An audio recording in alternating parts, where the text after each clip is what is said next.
నమస్కారం అండి. నేను మాధవి మీనాక్షి పాతూరి. అదేనండి, మాధవి పాతూరి.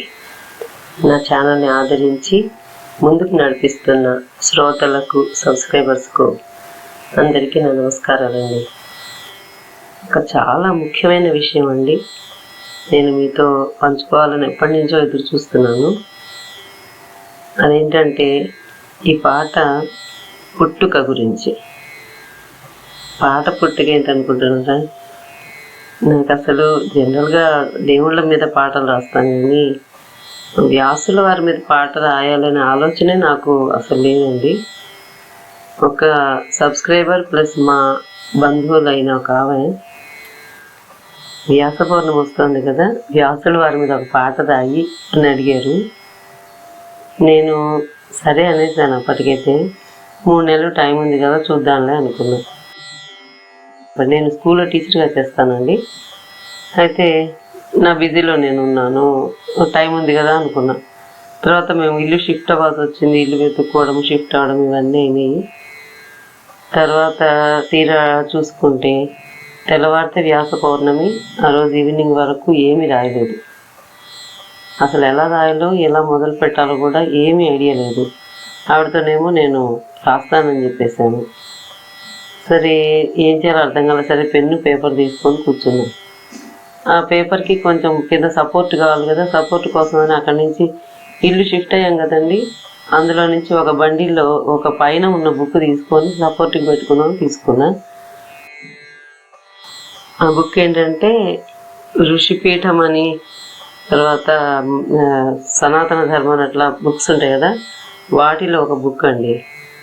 అయితే ఆ పుస్తకాలు కూడా ఏవో కొంచెం ఇన్ఫర్మేషన్ ఉంటుంది కదా అని నేను సపోర్ట్ కోసం పెట్టుకున్న బుక్ ఓపెన్ చేస్తే చాలా ఆశ్చర్యం వేసింది. అది వ్యాస పౌర్ణమి ప్రత్యేక సంచిక. వ్యాస పౌర్ణమి ప్రత్యేక సంచిక అని దాని మీద నాకు ఒక్కసారి గగురు పొడిచినట్టు అయింది. నేను అసలు ఆ పుస్తకాలే షిఫ్టింగ్ అయ్యేటప్పుడు ఆ పుస్తకాలు ఎవరికైనా ఇచ్చేసేయండి, చదవం పెట్టమను అని అనేసాను మా హస్బెండ్తో. కాదులే ఉండని అని తీసుకొచ్చారు. వాటిలో ఒక బండిల్ పైన ఉన్న బుక్కే తీసుకున్నాను. అది పర్టికులర్గా తెల్లవారితే వ్యాస పౌర్ణమి ఉండగా వ్యాసుల వారి ప్రత్యేక సంచిక అది. నేను వెంటనే తీసి అది చదివేశాను. చదివినాక అప్పుడు రాశానండి ఈ పాట. ఈ పాట నేను రాశాను అనడం చాలా తప్పు.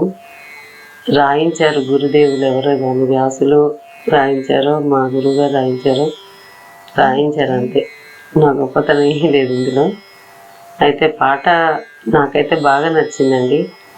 నా స్టాండర్డ్కి అంత గొప్పగా రాయలేను. ఆ ఋషిపీఠంలో చదివినందుకు నాకు కొంచెం ఆ మాత్రం రాయగలిగాను. మీరు కూడా విని పాట మొత్తం వినండి. మీ అభిప్రాయం ఈ కామెంట్స్లో పెట్టండి. ధన్యవాదాలు. మానవాళి మనుగడ నిర్దేశంగా అనంత జీవకోటి జీవన వేదంగా అఖిల చరాచర గమనముగా అఖిలాండ సృష్టి సారముగా అఖిల చరాచర గమనముగా అఖిలాండ సృష్టి సారముగా 4 వేదములే భరత ఖ్యాతిగా 4 దిక్కులను తేజరిల్లగా ఇది వ్యాసులు పంచిన కౌముది. ఇది వ్యాసులు పంచిన కౌముది. ఇదే జ్ఞాన సంపదకు మూలనిధి. ఇదే జ్ఞాన సంపదకు మూలనిధి.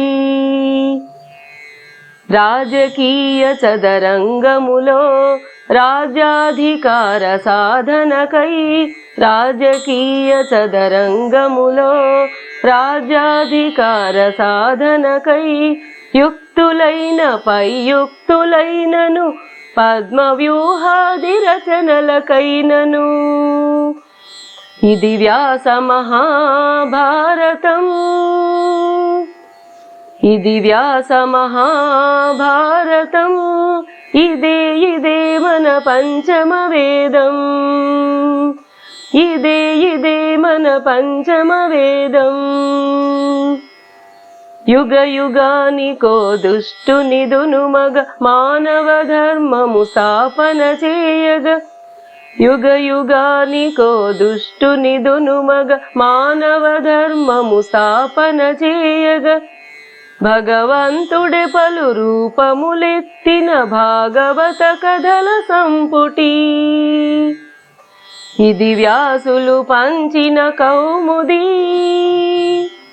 ఇది వ్యాసులు పంచిన కౌముది ఇదే ఇదే ధర్మ స్థాపనకు ప్రతినిధి ఇదే ఇదే ధర్మ స్థాపనకు ప్రతినిధి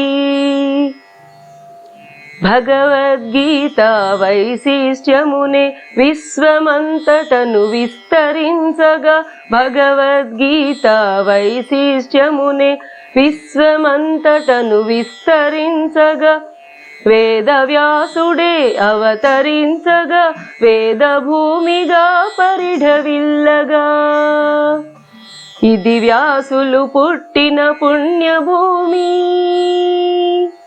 ఇది వ్యాసులు పుట్టిన పుణ్యభూమి ఇదే ఇదే ధన్యమైన భరతావని ఇదే ఇదే ధన్యమైన భరతావని ఇదే ఇదే ధన్యమైన భరతావని.